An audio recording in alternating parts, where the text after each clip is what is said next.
All right, guys, welcome back here. Week 6 of Calling Audible. We got the pleasure to have a guy that's up and coming, a hot name in the coaching world right now, Coach Al Washington, linebacker coach at Ohio State. He's doing great things up in Columbus, and he has strong ties to Ohio. He graduate of Bishop Watterson High School. Is that correct, Coach? That's right, Coach. That's right. Graduate of Bishop Watterson High School, and his dad's a former Buckeye. Played alongside a great here at Ironton that we had named Ken Fritz, really good friend. So definitely has strong ties to Ohio. So we're definitely excited to have you on, Coach. The platform's yours. Take over. Well, Coach, I want to thank you for the invitation. Much respect to your program and just the amount of work you're putting in. I think just the good news. And we were talking a little bit earlier just about, techniques and philosophies. We all got it from somewhere. Like you'll hear in this talk, you'll hear a lot of people who have impacted me as coaches, starting with Tom O'Brien, my head coach at Boston College. That mentality of how if you don't know Tom O'Brien he's a Marine, and discipline and those things were very important in our program. But you'll also hear, people like Steve Adazio, who is now the head coach at Colorado State. You'll hear Ryan Day, Paul Pasqualone. You'll hear Don Brown. You hear a lot of people that are very successful. I've been fortunate to be around in my short career. But what I wanted to talk with you guys about, obviously, I'm passionate about the run. I think when you look at defense, and when you think offense, I think it always starts with the run. And I heard a guy say it like this, good teams, they can run the ball on their terms, right? And I think a lot goes into when you run the football, it's moving a man against his will. And there's scheme involved. But at the end of the day, in my opinion, those guys, they get their cleats in the ground and they go in attack mode. That free grass they take. I think defensively, we have to have that same mentality. And so I'm very passionate about that. I think you can solve a lot of problems with how you approach the run. And so I can, can you guys see my screen okay? The screen that we have up? Yeah, Coach, we can see you. We can see you just fine. Fantastic. Okay, so in talking, defending the run, I figure, every level of football defends the zone run. Okay, and so I figured we could just talk about how we defend the zone and what we do. So the first thing, I think you have to think about it in terms of what your structure is. We're a middle closed defense predominantly, all we play, but the majority of our calls or our defense will be out of middle closed. That's no mystery. If anybody watched this year. And I think it's important to understand why we do it. Number one, I think it's the best structure to stop a run because you are loading the box. You have a defensive back who is down in the box. And so now we can play single gap defense and leave room for us to have a two gap skill set by using our hands, defeating blocks, and so on and so forth. So that's the number one reason. Number two, I think it's a great structure because it helps eliminate explosive plays. If a play breaks, like they all do at times, you have a guy in the post that is able to secure up any runs. Okay, so that's a Jordan Fuller was our post safety this past season, and that guy doesn't have to be a 4-4-2 guy. That guy I say it all the time. That guy just got to live right. He's got to be accountable. He's got to be tough, and he's got to be a guy you trust back there, both in pass and run. The next piece is coverage disguise. I think middle closed.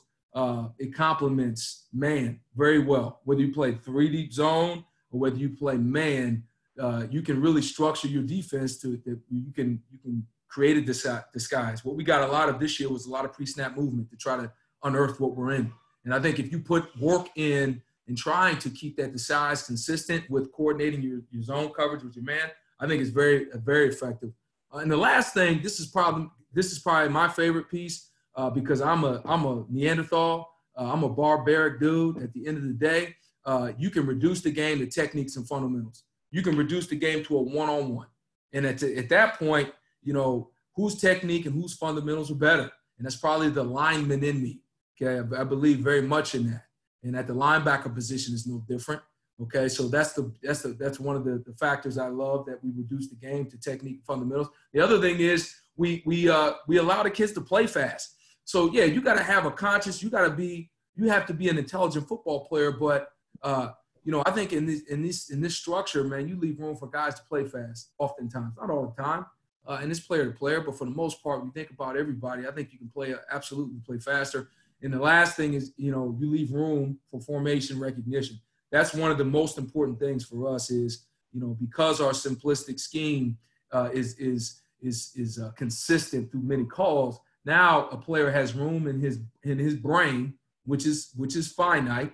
You have room in your mind every week to diagnose what the hell you're seeing from every formation. And all those things I think really help. And that's why I like middle close. That's my personal belief, as a linebacker coach. And, those are some of the benefits. And I think you have to have split safety coverage. Not saying you don't, but this is how we make a living. And this is what we really want to be good at because it's hard to be good at everything. Okay, so moving on, just talking structurally, when we fit the run, this is how we're bracketed. Okay, we'll have an alley, force, and contain player to each side of the football. And in between, we'll have what we call a ball player. And it's very simple. The alley player's fit on the ball is inside out. He's going to force the ball outside to the force player. Now, the difference between a force player and a contain player in our defense is the force player does not have time and distance. He is at the line or at the junction point. So now he has to compress and contain to keep the ball in his inside pad. The contain player's job is to make the force player whole. So if there's ever a time where the force player gets reached, which happens, especially it'll happen if you're a vertical charging defensive line. If you're a vertical charging front, that'll happen. And so if that does happen, the contain player who has time and distance can make everything whole. And so, and now the ball guy, there's actually two. There's a middle backer, okay, and there's a post safety. Both guys, their fit is on the ball. They're backed by support to the left and the right, so they should be in great shape. Okay, and if you get any type of divide or split flow action, as I reference it to, you can compress, contain. Everybody plays off each other. Okay, so we call that split flow. Some people call it divide, whatever you call it. But that's how we leverage the ball. We keep it very simple that way. And that doesn't necessarily have to be a Will. That doesn't have to be a Mike. That doesn't have to be a Sam. It could be anybody. It's plug and play. We want to teach the concept, and we want to give guys the tools to execute that whatever job description is. Now, here's the next step. Once you know who you are, okay, alley, force, contain, now we take the next step. If the ball comes to you as an alley player, you attack the ball inside out. If the force player comes to you as an alley or a force player, then you want to compress it and contain. Compress it, close the gap, and you want to keep your outside arm free. And the last piece is the contain player. You want to do the exact same thing as a force player. You just want to fit off of it. So big picture, if the ball's to you in our defense, you're a compressed, contained fitter. You want to squeeze the air out, and you want to keep the ball, you want to press the hip of the ball. Now, if the ball goes away from you, we all become what we call cutback players. And the coaching point for the cutback player is put your belt buckle on the ball. Go to where the ball is, not where it's going. And keep the ball inside and in front. No matter if you're alley, force, contained, that's how we approach the ball. Okay, so here's a clip. This is, it doesn't really matter the defensive call here. Let's just look at it from those eyes. Alley, force, contained. Everybody's tied into the ball in their visual keys, and everybody does what they do. So if you start to the right side, 72 is an alley player. He gets hip knocked, okay, across the backside A gap, which is not what we want, okay. But what we do like is the play of 11. 11 does a great job of trying to set the vertical edge. Malik now is a contained player. He's trying to compress and contain the B gap. And we lose number 7 here, who should be over the ball. He's got to get over top of that combo block. But if you look at the backside, you got the force, you got the contain, and the ball guy, number 14, coming down. Everybody's in pretty good shape. So that's kind of how we treat it. I'll put this one on here just to show that if the end gets covered up to the right, 54, he loses leverage of the ball. Right? We get a lot of these wide zone plays, okay, in which they circle the defense. If the end gets reached or the end gets circled, it's all good. As long as he gets vertical, we should have a contained player that has time and distance to make everything whole and keep the ball in his inside pad tip. Again, the backside of the pursuit is the same. You got cutback players keeping their belt buckle on the ball, and then number 7 and 15 are the ball players. Their life is all about putting their helmet on the ball. Okay? Now, the beauty of that structure is it's consistent with our special teams. You guys heard Matt Barnes speak, who's one of the best in the country, in my opinion. And it's consistent with his fits, the special team structure. And the beauty of what we do is a player can get really good at it because he does it in multiple phases of the game. And so now you have, and this is punt return or punt coverage, rather. We want to cup the ball. We want to do the exact same thing we did when we talk defensive structure. You got an alley on each side, you got a force on each side, you got a contain on each side. Then you got two ball guys that are level, that are spaced out enough to where there shouldn't be a damn soul to slip through to get out of that cup that we're forming. And so this is the drill we do, a special teams drill. And we're just coaching guys up after you cover. That's the relationship you want. Here's a visual. Here it is against Clemson. Okay, the punter catches the ball. Number 11 is the first guy down. Okay, so if you're the first guy down, then you instantly become the alley, because the last thing you want the returner to do is put his foot in the ground and get vertical. So if you're an alley defender, you're the first guy down, shoot your gun. We tell them, shoot your gun. Make sure the ball goes sideways. Don't let it get vertical, because when you coach punt returners, what they want to do is get vertical. Get 10 yards. 10 yards is the first down. If you get any more than 10 yards, then you're on another level. But that's what they always coach. Get vertical. So by the alley player shooting his gun, we're denying the returner that. Now, 47 is the second guy down. Second guy down is the fourth player. He's got to keep the ball to him, keep the ball in his inside pad, compress and contain. Talked about it earlier. In 39, 39 is the contain player. He's doing the exact same thing as 47, and I should circle this for you. 39 is doing the exact same thing as 47, but the only difference is 39's got time and distance, so he can make it all whole. Backside pursuit, Chris Olave. Ball's going away, you're a cutback player. Put your belt buckle on the ball. Go to where the ball is, not where it's going. You do that, cut the returner. So that's a defensive rep for those guys. Here it is on kickoff, the exact same thing. 16 is the first guy down, so what is he? He's an alley. Pushes the ball outside. Second guy coming down, Jeff Okuda. He's fighting like hell to keep the ball on his inside pass step. Okay, beautiful. There's your force player. Number 10, he's our contained player. He's compressed contained, but he's got time and distance. And then you got your ball guy at 23. Okay? So, again, we talk about the structures, how easy and simple that is. Now we can talk about the technique and fundamentals you need to consistently do your job at a high level. Now, these are all the things we coach. So, Reed, for example, or I can't even say his name. Like, dare I say his name? I don't even know if that's, you got to edit that out. But a guy, one day I'll coach, okay? These are the things that we would cover day one, okay? We go right down the board, okay? And we kind of organize it that way. Before we get into the actual act, okay, we talk about mental script. So I'm very much into high performance, the mental side of the game. And one thing in dealing with Tim Kite is the best in the business. And one thing with that, we talk about is, the mental script every high performer has. And so, there's a lot of stimulus that pull at linebackers, right? I mean, you got pre-snap, post-snap, you got a lot of stuff going on. Our ability to focus is going to dramatically affect our ability to perform. I mean, the mind, it starts with the mind. And so this is our way to calm our mind down and say, hey, look, I don't give a damn what we call. It's going to come down to these four things. And the fifth thing is going to reset the cycle. We are going to read, react, run, and tackle. That's it. I don't care what we call. At some point, you're reading, you're reacting, you're running, and you had better finish at the ball and tackle. At the end of the day, after those four things are done, we rebite. We start that over. So if a good thing happens, great, rebite. If a bad thing happens, great, rebite. And it's that mental toughness that we've got to develop and demand on a daily basis to help the player when it really matters the most. And that's something that's hard, man. A kid's got to be bought into that. You're going to have some kids that look at that and be like, well, man, nah. You have to keep going back to it, because when it clicks, man, the rest is history. And the next play is the most important play. So I'm off the soapbox, but I think it's important. We talk technique fundamentals. I'm a big believer in the mind. If your mind is right, any scheme works. If the mind is right, man, the guys, they'll play at another level. And that's my challenge as a coach, a position coach, every day, to foster the mentality necessary. Okay, that's number one. We talk linebacker play. I'm talking from a stance of footwork. I'm coming from a box linebacker perspective. Assignment will always dictate your stance. Okay, so just remember that if I ask you to blitz, you're going to have a different stance. If you're playing a 9 technique, you have a different stance. We all know that. But when I talk backer, I'm talking traditional, old school backer, okay? Which, it seems like now everybody in America wants to be, do something other than play linebacker. Everybody wants to be somewhere else other than in the box. Okay, so I don't know why that is. There's a few of them.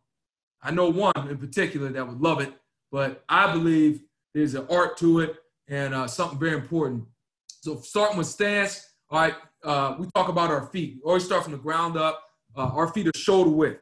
Okay, so there was once a time it was slightly wider than shoulder width. You want their feet under their hips so that they have command of their power. When guys have a wide base, then they're out of their power. We talk about power position. You want to have your feet under your shoulder width, which should be your core. We all know this. You want a slight bend in your knees and hips. Again, I don't overcoach this. You just don't want guys with a round back.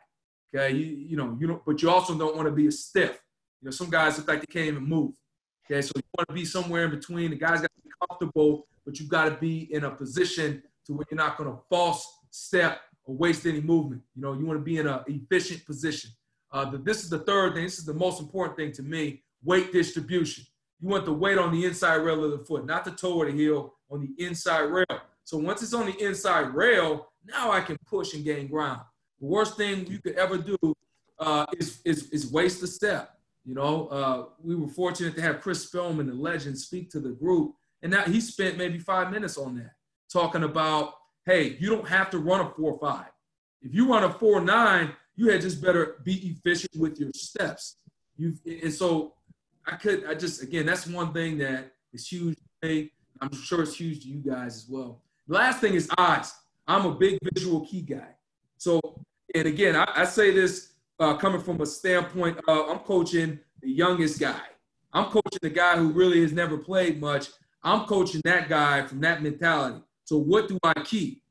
I think there's a singular focus, and from that singular focus comes the big picture. See a little, see a lot. But I think you've got to give a guy a visual key, and from that, give him the chance to see it. We had A.J. Hawk talk to us, another legend. He had just talked about how he had a knack for seeing everything. And you know what I would say if I was coaching A.J.? Hey, man, great job. But how many A.J.s are there? We're not – so if we don't have if a guy doesn't have – some guys see too much. So how do we find the middle ground? You coach from the ground up. So yeah, we're going to talk visual key in a few, but you're going to have a visual point. Now, you're still responsible to see what the hell else is going on. But you can. I tell guys, when I get guys that come to my office, I say, hey, man, look right in my eyes and tell me how many fingers I'm holding up. And they'll kick the numbers out. We all know that. You guys can see I can see a car driving out my window by looking at this. So that's the thing we talk about, man, eyes. And I think that really helps. Now, once you see what you need to see, and once you're in your stance, now let's talk footwork. So we kind of organize footwork in 3 different components. First of which is hot your feet. So this, again, is I'm coaching from the ground up. I coach a freshman walk-on. I coach him, okay? It may be different than coaching Baron Brown, who's played a lot more with Chuck Borland, okay? But what I will say is this. What we coach first is hot your feet. And that is all we're doing is bouncing. Hot your feet on the inside rail. Why? So you can process what the hell you see. Because, again, you don't want to start moving prior to diagnosing. And the second thing is it helps create some tempo. So guys don't overrun stuff and just out of whack. It's a great tool to help slow some young guys down or very aggressive guys. I can tell you right now, Taraja Mitchell, who's a star, okay, that guy is a star. He's on a too hot rule. That dude is so aggressive. By the time, and again, I just go into it, hey, you just got to know who you are. Some guy, that would be me. I would be the same way if I was playing that position.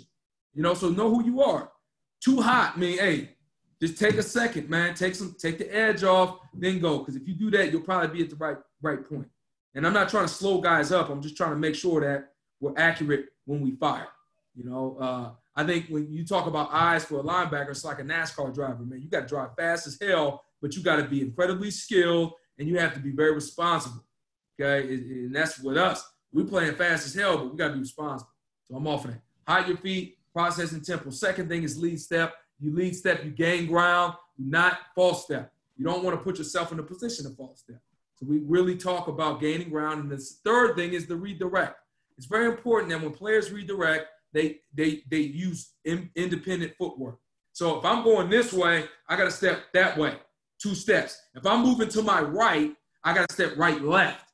If I'm moving to my left, I step left, right. Something very remedial and simple, but you'll be surprised when you see some guys move to the right and they step their left foot first and then wonder why they can't retrace back to the ball. It's all from the ground up, and it's a muscle memory.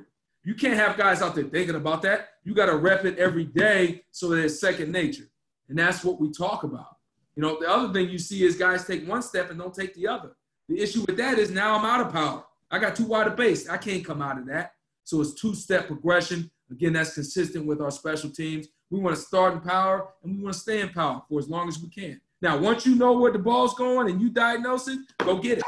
But we're talking everything leading up. All right, so here's just the drill we do. It's kind of similar to a D-line drill. We just took a linebacker's perspective. It's very effective drill, pre-practice. And I love it in the offseason when guys are blown to smithereens and they just can't even move and they're so fatigued from sprints. Then you get their tail out here and do this and see how it's not as easy as it looks.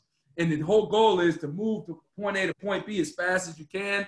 And you just, all you do is, you're a coach, you just give them 1 or 3 things. So you can put a 4th element there. Some guys have some great ideas. That's all great. Just make sure that you're straining them mentally and their rapid cognition is improving because it's very important. I just put this on here as a testimony. I'm going to show you some clips, but here's what I'm talking about, how you feed. That's all you're doing. Malik right now is just taking a second to figure out what the hell is happening. Once he diagnoses it, he does what he does. That's the key. Give yourself – now, I'm going to go back. That's Malik. There may be a guy that may hot a little bit longer or a guy that may see it faster and hot shorter. Don't overcoach that. Just give the guy this. Give him this. Hey, man, before you move, make sure you know what the hell you see. How do you know what you see? Hide your feet. If you're unsure, hide your feet. Just don't start moving because oftentimes you start moving without knowing. You put yourself in a horrible spot, and next thing you know, you can't do your job. So that's all. So I don't overcoach it. We just kind of lay it out like that. Here's a look at it. Shoots, lead step. It's a muscle memory drill. This is excellent. I love this clip because you can see the weight shift on the inside rail of the foot. You see his posture. His eyes are up. He's in great football position, and he gains ground with every step. He's a very athletic kid playing with fundamentals. Here's another one, step and replace. This drill is good because it muscle memories the guys to take 2 steps. You can't take 1 step. If you ever look down in this drill and your feet are wide, that means you're wrong. You got to take an extra recovery step. So again, it's a simple drill. It's just these drills are made great by great imagination and being locked in. So when you get these drills, and most you guys know it, great players, man, they come out of this very much improved. Here's a clip versus Spartans. All right, but again, this is like the naked eye, a guy, you know, not a ball guy, just looking at this. You just, what the hell is this? Just watch the guys move in power. Watch them redirect. Watch how deliberate they are with their footwork. That's good football, and that's what we preach, and that's what we promote. All right, then we talk about redirect. So this one here is, again, all we're doing is training the guy to see it and move accordingly without crossing over and without false stepping. And this will condition the hell out of him. You get a better, my big ass out here moving like this. You get a better look at athlete. This could be a really tough drill. Okay, I'm just out there moving. And then when they finish, they press the hip. Okay. Now here's another redirect drill. We call it the L drill. I had the opportunity to coach running backs for 3 years. We had a drill called the L drill. I just brought it to the linebackers. L drill. Okay. And I can't take credit for this drill. This is the Don Brown drill, who I owe a lot to. But this is a great redirect drill. Okay, you get guard pull, redirect off the outside foot. And then we have a surf drill. The surf is basically shimmying from depth and redirecting. Okay, so here's a visual of what we're talking about. See the screen, put your foot in the ground, don't lose a step, hunt up the ball and go get it. Okay, another one, 37 here. Again, young guy, this is excellent footwork, man. I'll praise the hell out of that. because this guy is so athletic that if he just plays in power, he'll make plays every snap because he's so damn athletic. So if you can get a guy bought into that, he'll make a lot of plays. Here's a good this drill called the X drill. It's a good drill we do. I love it. It's very helpful. We start the backer downhill. They read the back. He goes all the way across. We work all the way across without a hiccup. And then we finish based on the view we see. If we see a square view, we shimmy. If we see a side view, we accelerate. But this drill, another time we'll spend more time on it, but I think it's very, very important. All right, now let's talk block destruction. So now this is very important. This is where I feel like really good players become elite. Okay, you talk about Malik Harrison. His stock rose this year because of his ability to defeat blocks. I think that is the key to being a very good defender, is to have the ability to defeat the guy. If you make a play without somebody blocking you, hey, man, great. But if you have a guy in front of you, you're still responsible to finish on the ball. And that's one thing we talk about. First thing we talk about within that is the concept of phase. So the concept of phase is this. There's two relationships a ball carrier can be with a blocker. The first of which is in phase. In phase is when the ball is tight, close to the blocker. He's in a point that if you were, as a defender, were to go to the right or to the left, he would merely go the opposite way. There is not enough time and distance between the ball and the blocker for you to go around that guy. So it's at that point in phase that you got to go through him with your hands. Now the ball carrier is going to hesitate. Now you have a chance to finish what you need to. I can play either side of the block at that point. That's why we go through them in phase.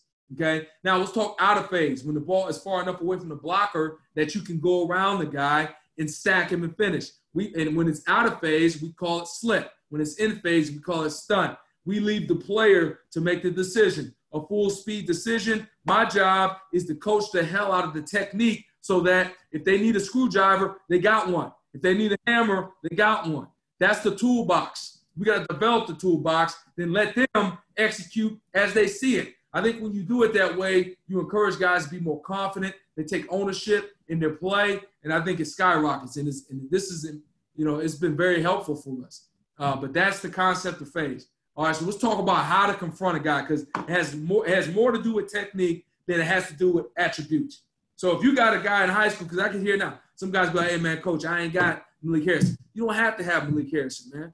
I'm going to show you some clips of some dudes who are outweighed by, damn near 50 pounds. And I'm not saying that my guys are big and bad. It's not like that. What I'm trying to say is believe the technique. Technique is the key, because at the junction point, it's about technique. The junction point where two people meet, it's about technique. And so when we talk about stun the block, first thing we talk about is power foot in the ground. Why? So we can get contact bounce. You get power from the ground up. So when you engage in contact with somebody, you've got to have a power foot in the ground. That's usually the near foot to the man. Second piece is hairline below the chin. Why? So we get vertical leverage. I don't care if you're 6'5" or if you're 5'6".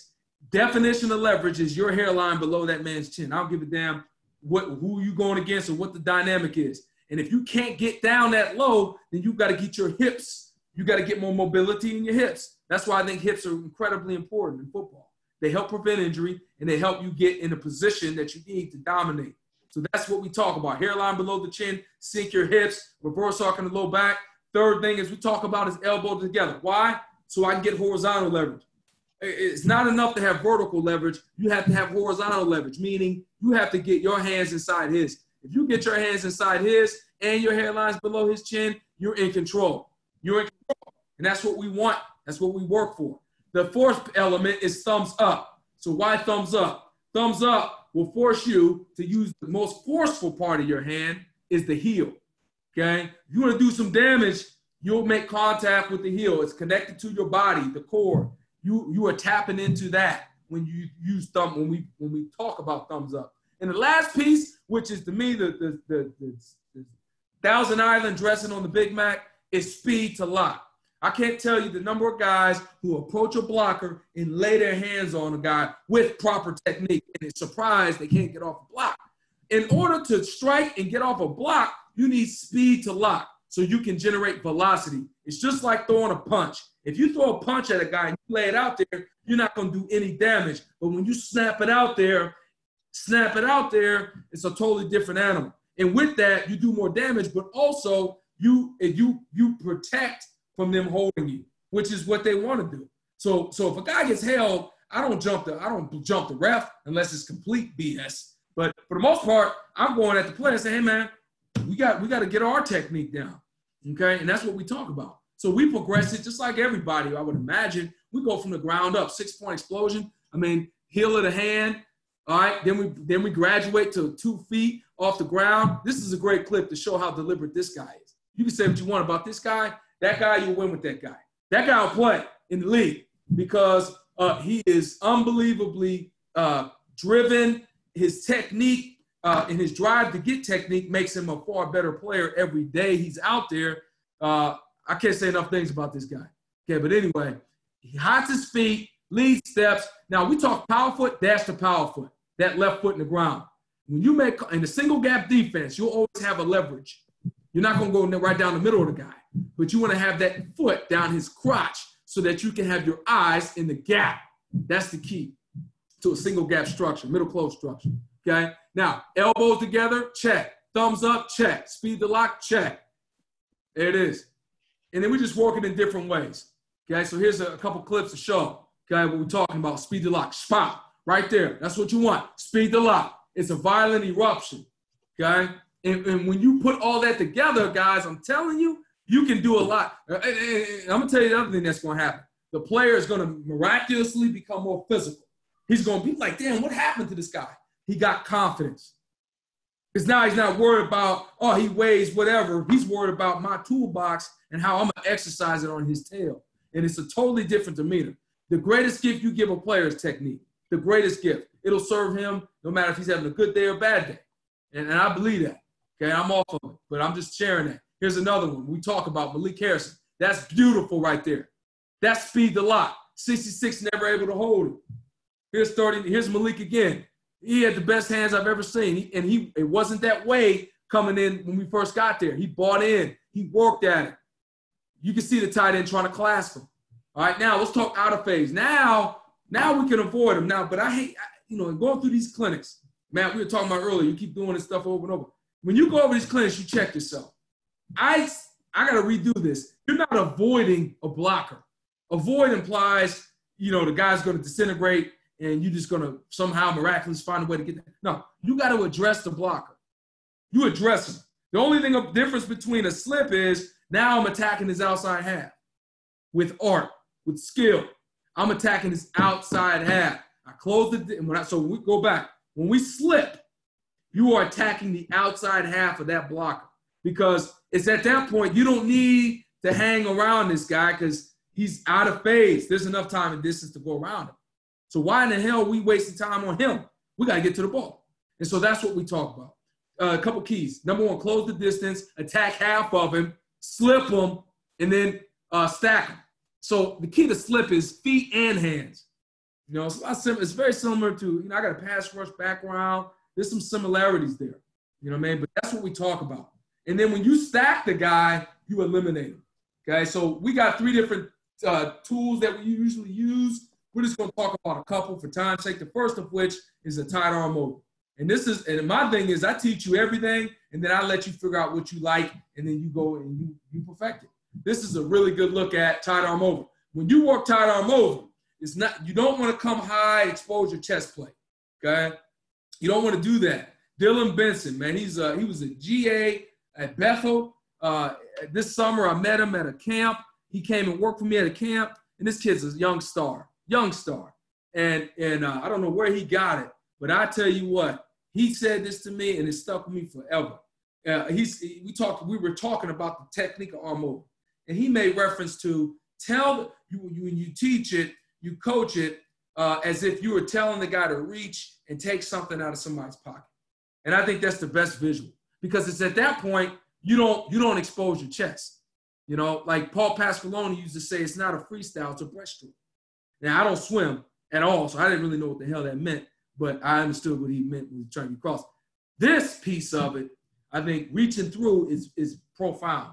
I think it's excellent. And here's the thing about a slip, guys. You don't want a whole bunch of noise, meaning you don't want your body all over the place. You want it to be a subtle rotation and go about your business. That's about as loose-hipped, subtle, quick, explosive as you'll get right there. And then we're just working in different ways. When you slip a guy, you don't have to slip him to your leverage. You can go counter. You can go underneath, back door, because why? You got time and distance.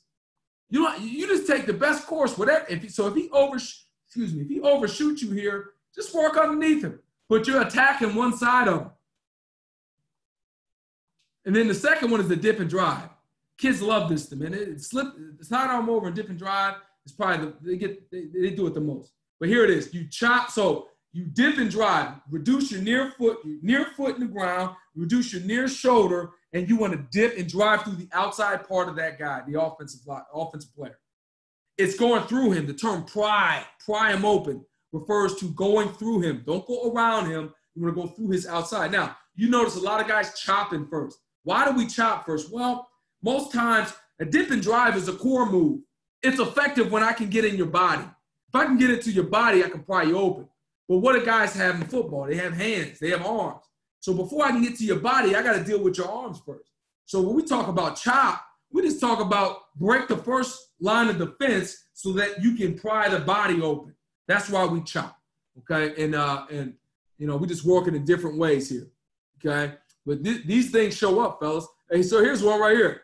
So if you watch Taraj right here, he taps the guy on the wrist. It looks like a bomb went off because that's a slip. That's a slip, okay? And he's attacking that half. This is the freshman walk-on from Pickwick. I tell you, this is going against a five-star. And this kid's a five-star kid's a great player. You know, he just 44 just got one. He just got, everybody has a moment, right? Like B.J. Armstrong talked about last night. This is his B.J. Armstrong moment, okay? Last dance. I'm sure you guys are watching. But that's what you want. He sets him up, he attacks the half, and he finishes on the ball. And I always say this, how do you know if a player's right? Did he finish on the ball? You can work whatever tool you want so long as you finish on the ball. This is tough right here. Watch tough. So he chops, he dips and drives, stacks them, and then proceeds to make an open field tackle on an elite player. Why? Because his technique is on point. That's what I'm talking about, man. I can't say enough about that dude. And then we come back here. Here's Malik again, slipping. This is a counter play. They pull the guard. All right, they come back. He slips the tackle. He stacks him. He meets at the ball. So, again, it just shows up. And the defeat the block, FOB, finish on the ball. FOB, man. That's a lifestyle. Finish on the ball. That's what we talk about all the time. And you got to make a full-speed decision. You got to use your tools, in-phase tools, use your out-of-phase tools, and you find a way to finish on the ball. And there's not an exact science to it. It's whatever you see it as, however you see it as. So if you take this clip here, Malik, he considered to be in phase because he went through the guy. Barron, his block occurs about 6 yards away from the ball. He's out of phase. Barron slips him. Malik stuns him. Both guys are right and finish on the ball. That's what I'm talking about. Okay, watch Malik here. So Malik here, by all intents and purposes, won't consider him be in phase. I know I would. If I was Malik, I probably would think I'm in phase. What does Malik do? He slips him. That's where the athlete takes over. He's feeling himself. That's when you really start to play at another level I'm talking about. But he's fine. He made a great full-speed decision, but the thing is he's got a skill set to call for any situation. So to answer any situation, I should say. Here's the same two guys in the matchup, same situation. Now what does he do? He goes through the guy. So now you've broadened your scope. You know what I mean? Now you've become more dynamic in how you can finish on the ball. And that's the key. And so you break the game. There it is again. He slips. All right? And it's just, I can show you. Here's Tough. Tough's a different athlete than Malik. So right now, we just saw Malik slip a block when the ball carries a yard behind the blocker. Now, Tough, he's about 5 yards away, but he felt that he was in phase. So what does he do? He stuns him. But he's right because of why? He's on the ball. He constrict the running lane. That's excellent. You know what I mean? This is one of my favorite ones. Here's an open field quarterback lead draw. Baron Browning in open field. He addresses the block. Now, again, he could go around the guy, but he has enough. To me, this is very smart by him because what do ball carriers do when their lead blocker gets stoned? They hesitate. Hesitation allows the cavalry to come, and if you use your hands when you go through the guy, you can finish where the hell you need. That's a great look at it right here. Because right now he's trying to figure out where's his cut. That's what we talk about. And skilled hands are the difference. Now, let's talk really quickly. I got 15 minutes. Talk about how we defend the zone.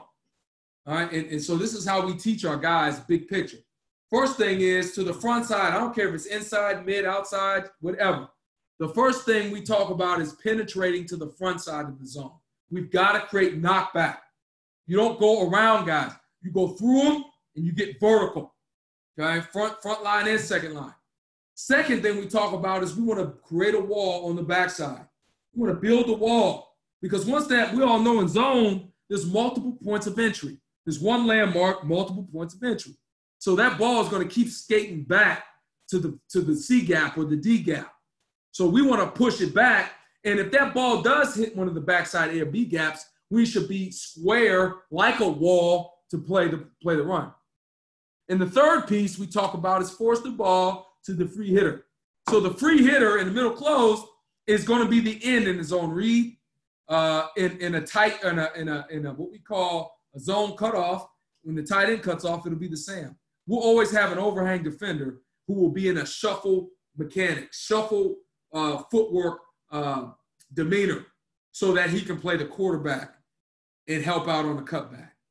And so that's a whole nother discussion, but those are the three things we talk about. I don't give a damn what type of zone, because they can run whatever zone they want. These are the things we talk about. Here's a couple visuals of it. So here's inside zone. All right, here's a good picture. Starting with Chase. Chase sets the vertical edge. You got a massive humanity here where you want to run the ball. The only place you can run that ball is on the outside perimeter, outside of that guy cracking number 20. But that's the wall we talk about. And so much B.B. Landers penetrates and runs the ball blocker into the ball carrier. This is what Coach Madison refers to as taking the white. We got to go. And that's the mentality we have when we play the run. You know, here's another one.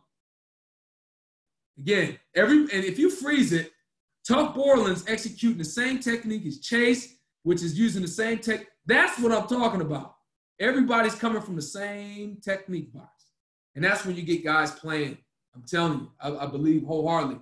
Okay, and then so now we got a two-gap skill set. We're a single-gap defense with a two-gap skill set. What do I mean? Tough Borland's playing through the A gap, but check it. If he goes here, he can go. He can disengage and finish on the ball. He can go anywhere he wants because he's got his hands on him. That's what we mean by a two-gap skill set. Here's another example. Penetrating to the front side, do the wall to the back side. Here it is. Pete Warner's the wall. Tough Borland's the penetration. There it is. Here's another one. Here's a look at the free hitter. So like a surf technique. Near foot, shuffle, and you just wait for the ball to come to you. If the ball carrier was to hit it up in there, overlap and make it whole. The rush, the six technique should be in there and push the ball to him. All right, but that's the picture. That's a great job by the DN, great job by the backer, and great job by the safety. And so this one here, we talk about our single high, middle close. You know, we've got to involve him. So here's our pup player. You can't play it any better than this end, okay? So they run that read scheme. He's got the quarterback inside out. He's got to come and take the quarterback outside in. And his job is to push the ball out. Don't create the cut. Don't let the quarterback vertically cut. All right, but again, that's another discussion. That's a hell of a job by that end, okay?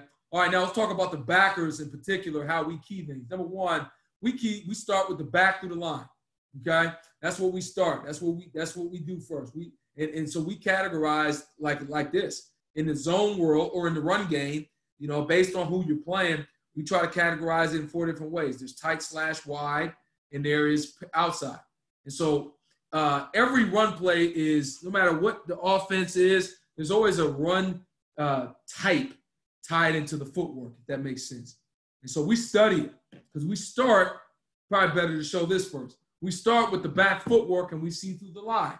That's your triangle read. The only difference is we don't start from the guard. We start on the back, but we still see the same things. And again, I'm not going to, there's, you know, some people that benefit from the guard first and back. That's just what we do. This is what I was taught. This is what I believe from experience. This is what we do. Okay, we start on the back footwork through the line. And again, we talked about it earlier. See a little, see a lot. Okay. Now, if you get tight footwork, all right, what's tight footwork? Tailback shoulders are square to the line of scrimmage. That's your inside zone. That's your tight zone. When we get that, we want to press our gap. We want to get leverage. We want to press our gap and finish on the ball. That's as simple as that. Okay, so if you look at this, so this is a drill we do. This is like a low impact Sunday after a game drill. Okay, we got a back. I'll give them what kind of footwork. They come down, they approach their gap square, they press it, and now they use their hands. Now they can play where they need to. Okay, so here's one of our spring practices here. All right, so if you look at the backers, this is how you create that penetration in that wall. Okay, we're taking on the block. We're not sitting back having a coffee saying, oh, well, what now? No, we hot our feet, we diagnose. Once we get what we need, we go to work and we play through our gap. And so every team will have its own style. This is every week we have a cut-up of the team we play, and we study what the back looks like in all the runs, because you can't just blanketly teach it. But you can emphasize, okay, shoulders are square, shoulders are 45, so on and so forth.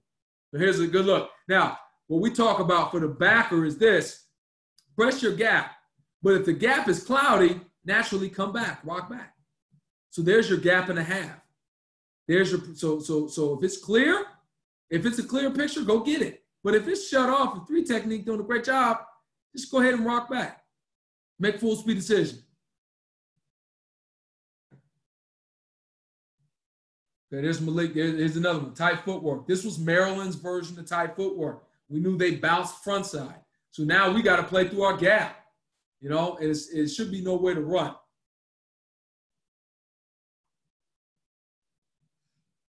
And for time purposes, I'll keep rolling. Slash, so back's on the 45. That just tells us it's a wider zone. Okay, so if it's a wider zone, you match it. You match the back through the line. You leverage your gap.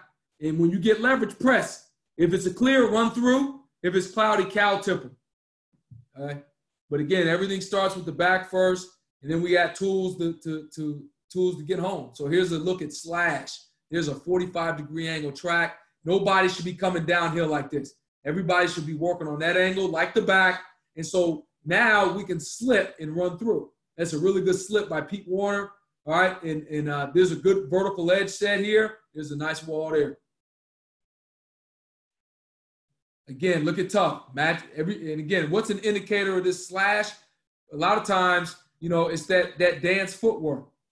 You know what I mean? That 45-degree angle. Every team's different, but when you get that, you either get this or you get naked. And the offensive linemen always say the offensive line, your underkey, they reinforce, they validate what you see from the back. So if you see some stuff and it's not validated by the O-line, it's probably obviously passed. So, but that's the mentality. All right, now we talk when the shoulders are perpendicular. We call that wide. So again, we want to match the back. Okay, we want to relate to him. And that'll put us in position to leverage our gap and obviously leverage the ball. And it's all the visual discipline. And I could spend a lot more time on this, guys. I'm just trying to hurry up. All right, but when you get guys to play in the middle closed system, when they can key the back and they can do these things, the discipline, it's a lot, you know, it's just cleaner, you know. Guys make a lot of plays. Then we talk about outside footwork. So outside is when the back is basically parallel, like toss, like stealing second base. When I was on offense, when we would talk about pitch relationship, you want to steal second base. It's that type of action. The play we got all year was what we call the flank play. It's a zone one way, and they just quick pitch the other way. And so if you're not disciplined, you'll start running downhill with the O-line, and that ball will outflank us. So this is a really good drill, and this is a testimony to why we key the back first. When I first learned this style, okay, this was one of the plays that validated why the hell we did it. Here's a good example. If I'm looking at the line, I can tell you this, I'm not leveraging that back. But if you tie it into the back, and chiefly tie into the footwork. And we ask the players, what other run play does the offense run when the running back takes one hard step inside like that? They should tell, as soon as that ball snaps and they see the back do that, they should be like, that's what Malik's doing. All he saw was that jab step. He's out of there. He's running the play for him. And how do I'm just telling you, and you guys all know, you guys coach offense too. Having that experience for me was instrumental because, you know, the footwork is all tied into the phase that the run play. Here it is again. Look at Baron Browning, look at Malik. They're tied into the back. What's the trigger? Jab step. I got it. I'm off. I'm going. So look at Malik. That's not what we want. Malik he just got subdued. Okay, he got seduced. Now he's in there. We need to relate to him. Tough Borland, hot his feet. That's what you want right there. And I didn't put this on here because I want to show the good, but I should have showed what happened the first time we ran this play. They ran this play the first time. Miami, Ohio, they did a great job. They went there. We were over here. And this guy, we're asking this guy to make the play. Okay, so teams will sneak it in on you out of the blue. They'll run inside zone, inside zone, inside zone, and then they'll do that. And so we just got to be on high alert.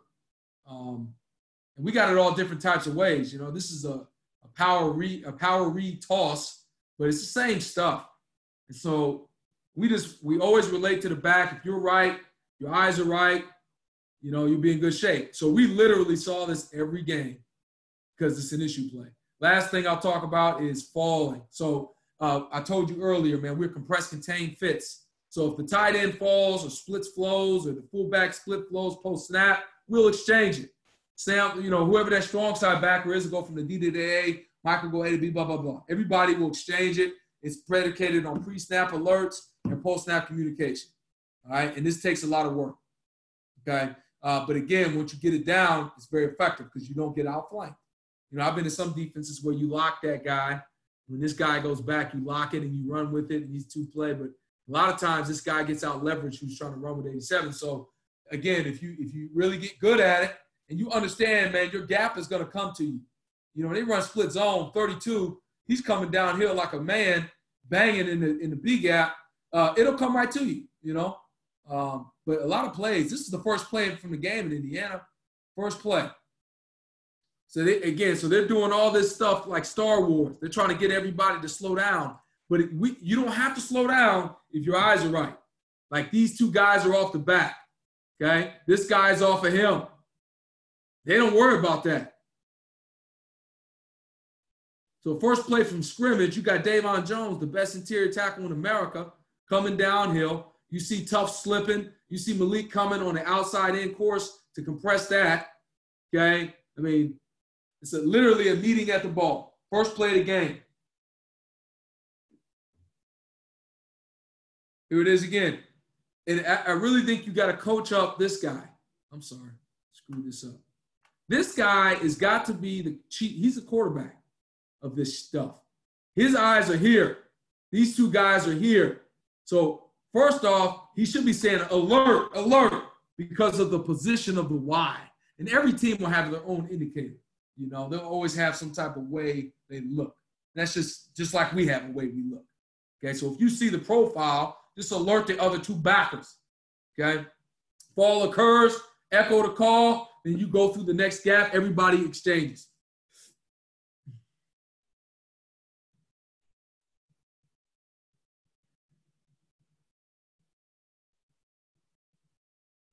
And that's really it, guys. So appreciate you guys. I mean, hopefully this stuff helped. If you guys got any questions, man, just let me know. Coach, I got a quick question before you get off here.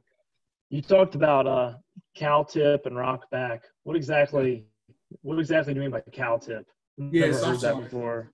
Yeah, so here, I actually have it. I can find it. Just bear with me one sec. I'll pull it up for you. So it's basically cow tip is when you ear hole a guy. Offensive linemen on a wide zone play, how they're running laterally. We talk about going through their ear hole. You know what I mean? Pull it up for you right here. So that's the term I mean when I say cow tip. You know, I could have just said ear hole, but I just thought cow tip better. I like that because they're cows. So except for our guy, our guys are fast. I mean, sure, these guys are pretty damn good too. But watch 61 here. So that's when the guy's in transition like that. You can go, you know, you can really go through his ear hole. And so when you do that, you can play either side of the block. So that's what I refer to on those wide zone plays. That's kind of what I mean when I say that. And then rocking back, literally, man, is, you know, you securing your gap. If you look at this clip here, and this is really a field. I don't really coach this too much because it can get you sometimes. but it's a field thing. So if you look at if you look at Tough right here, okay, looking at Tough, okay, he is off the back footwork through the A gap. Okay, that's his responsibility within the structure. He matches the back, he hides his feet, he does all that. I really like his tempo. And this is where tempo comes into play. If you got good tempo, you can negotiate this and see what's going on. If you feel that gap is shutting off, that's cloudy, then don't bury yourself in the gap saying, oh, I did my job. You know, your ass is over here. Finish on the ball. Remember, the ball is always king. So, yeah, you got the A gap, but you got the ball. Everybody's got the ball. So, rock back is press it. If it's cloudy, use your judgment, finish on the ball. If you're unsure, play through your gap. But right now, if you got tempo, you should be able to read that. And now, this is a hybrid between some philosophies who are, you know, sit and wait. You know, I don't believe in that. And probably because I'm a D lineman at heart. I don't believe in guys in a single gap defense sitting back, or I don't believe in the middle close structure, or period. I don't believe in just sitting back and letting in combos and just letting the D lineman get their head kicked in. But why? Because by the time you come off of this, you're catching the ball at 5 yards. They got what they want. They want 4 yards more. So I'm saying this. Everybody in a single gap defense, we now can be aggressive and press our gap. We can all approach it. Now, we'll have 5 yards between us. So as you approach your gap, if it's shut, then obviously you can rock back. But you're approaching it, and it'll help take off the double team. So now you got a D lineman having the ability to make that knockback. And I don't know about you, but I mean, if a guy's hanging on a D tackle, then they better pay for it with a run through. That's a combo block. That's what I believe in. So that's just the principle. I know some people like Paul Pasqualoni, a mentor of mine. He's a two gap guy. You know, they don't do that. Whereas Don Brown, he's the opposite. You know, he approaches. And so how can you approach it? I think you can approach your gap because it's a single gap. It's a middle closed structure. Everything's defined. So if my work's defined, I can be aggressive. Now, with being aggressive, again, man, I read what I see. If it's cloudy, then your job you don't need to go in there and run your face in there. You know what I'm saying? But that's just some thoughts on that. Any other questions, guys? I'll follow that up real quick. For sake of time, does your read change much on gap scheme as compared to zone scheme, or do you guys keep it pretty universal? Nah, I mean, so if we teach tight footwork, right? Tight footwork is inside zone. But it's also power. So when the back shoulders are square, that tells me I've got to press. Now, my under key will cosign what I see from the back. So if my shoulders are square, if the back shoulders are square and the offensive line is zoning, then it's inside zone. But if the back shoulders are square and you get guard pull, then you've got to overlap. You got to track the puller. So that's what we coach it. You know what I mean? So in terms of categorizing it. So we've got to see the offensive line, they confirm what the back initiates, what he starts. You know what I'm saying? Yep. That's how we coach it. So anything else, guys? Or yes. Yep. Let's see. Devin Radcliffe said read change for 21 personnel. Nah. So you talking about like pro? Yeah, I think that's what he's talking about. Yeah. When you get I backfield, you got to keep flow. But you got to keep flow through your gaps. Like you got to know what gaps in an over defense is. You got an A and B gap you got to handle. So you got 3 guys. The strong side backer, his gap's attached to the fullback. So if you run lead strong, for example, that strong side backer's got to put his helmet on the fullback. Okay. If you're the backside or the middle backer, then you got to secure the A and B gap through the backs. Yeah, I'm just giving that for an example. So in I backfield, yeah, you got to teach it a little different. You got to keep flow. if you have a king or a queen backfield set, then you can really, it's simplified even more. But when you get true I, you got to keep flow. You got to keep flow. And that takes reps. Wisconsin, for example, they did a lot of that. And my anxiety, I won't say anxiety, my preparation was really just for the 20% of the time they would do I backfield, that was 80% of my work, just because it was so different. And I had to make sure that the guys got comfortable with it. So, so they'll change a little bit. We have a follow-up to that. Coach Mosk asked, what do you teach in split backs? So I'm assuming, like, if you see split gun, two backs in the backfield. Yeah, so if it's pro, for example, we'll line that strong side backer up. We'll line him over the fullback. We would define the back to the side of the tight end in pro. We would define him as the fullback. And so whoever that strong side backer is, he's got to align himself. We call it a pad tip alignment. Okay, I'm going to align my inside pad tip on his outside pad tip of that near back. Now, other two backers behind, they're going to play through their A and B gap. Because in a lot of ways, what we get when they go with that spread, now the next thing you get is open.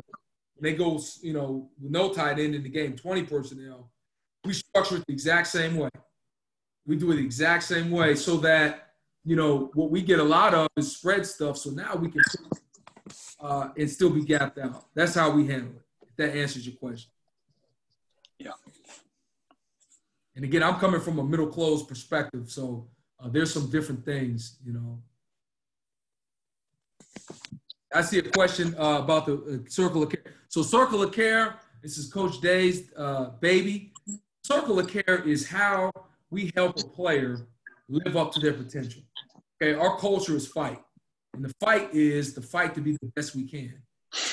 In that, we're going to help support the player with the resources that we're fortunate enough to be able to provide or support so that player can reach that. And that's a big deal. I mean, we talk mental health, we talk physical recovery, physical development.